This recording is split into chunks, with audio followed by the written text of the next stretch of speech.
It was always going to be a challenge. Overwatch on Switch is out, a conversion handled by Iron Galaxy, a team that rose to a big challenge with its excellent Diablo 3 Switch port. What we have in Overwatch though is a far more complex Blizzard game being brought to a mobile chipset. The bottom line is, it works, and well, it is playable on Switch. But unlike Diablo 3, the limits of the handheld are more obvious this time, and those limits end up cutting into the overall enjoyment of the game. A lot of that comes down to it running at 30 frames per second rather than the 60 we have on other consoles, something I'll cover in detail later on. It ranks as a technical feat, though purely in the sense that it's running on a handheld no less. So let's dig in to see exactly what works and what doesn't.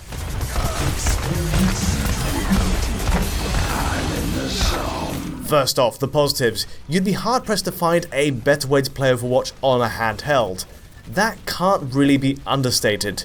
There are obvious cutbacks, but there is a wonder to seeing this played portably. It fits into an 11GB install too, compared to the 25GB on PS4 or Xbox One, and the way Iron Galaxy manages this is primarily by cutting down texture quality. It's best described as PC's lowest setting. Equally, I'd expect the opening FMV cinematic is pruned down in quality too, seeing as video encodes often bloat the install size. As a very colourful, art-driven game, the texture quality drop doesn't really show on a small 6-inch screen. Switch Lite users, for example, will get a very decent looking game out of it, and even blown up to the big screen, docking a regular Switch, it's often moving too fast to notice. Oh, let's break it! Image quality is a more obvious drawback. The official line on this was pretty clear when it was announced. The developer's Twitter account put resolution at 900p while docked and 720p while portable, and not much detail beyond that. Getting it under the microscope though, there is much more to it. I mean, we have a dynamic 1080p on PS4 and Xbox One, and so it makes sense that Switch also dynamically adjusts the pixel count too. That's the case here, it's a dynamic 1600 by 900 while docked. And so enter an area with all 12 heroes on screen for example, and the picture quality scales down. At lowest I found it goes to 1152 by 900, the vertical res locked at 900 pixels, while the horizontal axis adjusts. It uses a pretty wide gamut of numbers in between, but 1152 right up to 1600 is the range you're working with. Portable play then, what's the score? Again yes, Overwatch runs at a native 1280 by 720 in the best case. Stressing the engine on the Hollywood level, notably that frantic last dash for the payload, I'm getting 960 by 720. Everyone's congested in this armory, ultimate abilities are firing off, and that puts it at 75% of 720p. Honestly, it makes sense for the Switch GPU to adapt this way. There's no end to the number of effects that can be triggered at once. Image quality degrades pretty obviously, and it sticks out more while docked, blown up on a big TV. But it's a safeguard to help the Switch GPU cope, even if, as we'll see later on, it doesn't always work out in keeping the frame rate at a stable 30. Already, this is pruned back in ways you'd expect, 30 FPS and dynamic 900p for docked and dynamic 720p portable. A direct comparison between the two states of play shows that actually there's not much between them otherwise in core graphics settings. Textures, the same. Shadows, object detail, geometry, all an exact match. Standard for Switch then. The only thing that makes this comparison unfair is we're blowing up the portable feed to full screen, so inevitably it's not terribly flattering. The point is though, we're getting a Switch conversion that seems to use handheld settings as a baseline, before scaling up to the big TV experience.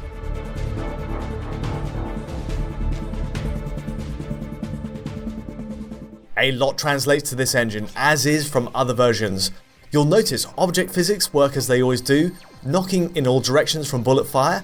We have bloom and light shafts from lights. Both physics and lighting help fill a space that otherwise feel intangible and barren.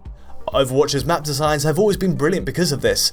Look close and it's clear they're designed to have a place in the universe they've set out, part of something that would have been bustling before the firefight started. You get a sense of this detail in the maps from the backdrops too. Even on Switch, details like animated cars speeding down the motorway are kept in. It does feel complete in this way, and as another plus, the sound design, the music, effects, dialogue all hold up to my ears as being high bitrate. It still sounds great and avoids the compression you might expect of the install being dropped to 11 GB, so that's good news. That's not to say everything is kept. Let's start with a side-by-side with base PS4 here. A close look at Will-O-Wisp. Impressively, model quality is exactly a match either side, and it's hard to catch any corners being cut in polygon counts. A small nitpick here, but Switch does miss the reflective sheen to hair. Cue a quick zoom in here. But otherwise, yeah, this is doing the job. Material work on the metal armor holds up, and there's even the same depth of field effect in the background. Now, you will notice background detail is cut down, the vines creeping up the wall are removed, but in terms of character detail, it's very, very close. There are other cases where Switch gets more obvious downgrades. This zoom in of Soldier 76 really gets the point across. Basically, it's the bottommost texture map setting for PC, a blurry approximation of the one used on other consoles. Geometrically, the framework to its design is the same, but the texture layered over the top is adjusting, most likely, to the fact there's only around 3.5 GB of usable RAM on Switch. Again though, once we see Tracer at a distance, you forget there's any cutback at all here. At range, it just doesn't notice. Combine that with the rapid speed of gameplay and playing handheld, the issue lessens and lessens. A final few points. Settings for ambient occlusion, shadow maps and object detail are pruned back considerably. Just comparing to the base Xbox One for example, that Hollywood stage shows a lot of plant life is outright removed from the scene. The fact so many objects across the game are gone gives it this sparser, lighter feel. I couldn't shake off that impression. And well, even ambient occlusion is seemingly stripped out, the shade between objects, or at least it's massively reduced. All of which combined adds to the sense that the maps are more barren, despite maintaining so much in physics, backdrop detail and lighting. Switch does a reasonable job I think, but the decorative stuff has gone, which is a shame. Let's review then. Character models, lighting effects like bloom, and huge swathes of map detail make the grade on Switch. On the other hand, textures are radically lowered in quality, ambient occlusion is cut back, and objects and decorative elements like foliage are gone. The aim here, to make sure we do at least hit a stable 30 FPS. So exactly how has that turned out? To see whether the effort's paid off, let's take a look at docked play to start. Justice reigns from above. Right away, we are, in fairness, getting 30 FPS fully V-synced. That's the difference to say the Xbox One version, which tended to use adaptive V-sync, tearing frames.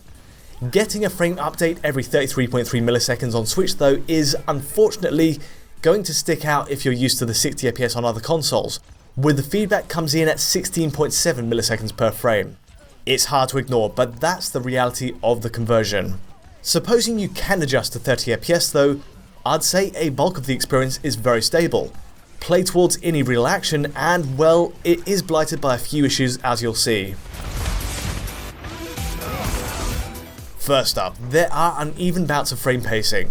It's not that the average frame rate drops radically under 30 FPS, it's just the ordering of frames can be off kilter. I will admit it's not a regular issue by and large, but jumping into a big skirmish, you'll see a sequence of erratic performance can trigger off on the left side graph. The result, especially in such a fast FPS, is that there is a perception of frame rate drops even if the average is generally at 30. A bit unfortunate, but there we are. Docked performance holds up well enough. A few thoughts on the drops we can see though. I've noticed one or two cases of it going to the mid-20s over the course of 2 hours of play. This bit in the Hollywood hangar for example is exactly where I took my test shot for the lowest resolution in fact. It makes sense to use it, the GPU's been absolutely hammered by all that's going on. But it does highlight one thing, how far we are from 60 FPS. Looking back, I used Paladins on Switch as a contrast point, a free-to-play game by Hi-Res Studios with a similar enough art style, and yet somehow holding 60 FPS on Nintendo's handheld. What's obvious looking at Overwatch at launch today is, the sub 30 FPS drops show how far off the market is. A quick note on frame rates in portable mode. This is direct capture of the game's portable feed thanks to a modded switch. We're also using the console's Wi-Fi connection, which in my experience has been solid enough. The downside? Well, portable performance is apt to drop even further than docked. Let's take that same Hollywood hangar section as an example. We're hitting an absolute low of around 23 FPS in the worst case. Again though, much of the game will fly through at a straight 30 FPS, and there are frame time issues, but drops do occur here which can be lower than docked. All told, a bit disappointing given the sacrifices made. In its visual settings, in its resolution, it seems like so much is geared towards at least getting Overwatch to a solid 30 FPS, but even then, it's not hitting the mark. Another disappointment is the new Gyro Controls, an extra feature on Switch you can disable. In my time using it, it proved more a liability. It's just inaccurate and prone to losing track of my movements. Especially compared to the likes of say Splatoon 2, it's hard to see any benefit to playing the game this way. The performance is the real sticking point though. More so than most Blizzard games, the rapid pace of Overwatch demands that fast controller response, but with the frame rate as it is, we're missing that critical edge. It's just as well that we are missing crossplay with other consoles because, at the very least, containing online play to only Switch users creates a level playing field. Clearly there's some merit to playing this game on a handheld, and clearly there's a lot of visual compromise to even get it to this point. As a package, I've got to say it's a less successful Switch project than Diablo 3, and the value is lost somewhat in the way it controls and its competitive multiplayer focus because of that. Overwatch isn't a write-off by any means, but I did expect more. Not the best of news perhaps, but that's all I have for today. If you did find this analysis useful or insightful in any way, please let me know by liking or subscribing. And don't forget to hit the bell to get notifications as any new video lands. For a pristine, high quality version of this analysis, check out our Patreon at digitalfoundry.net. And to get in touch directly, just use Twitter. But from me for now, thanks for watching.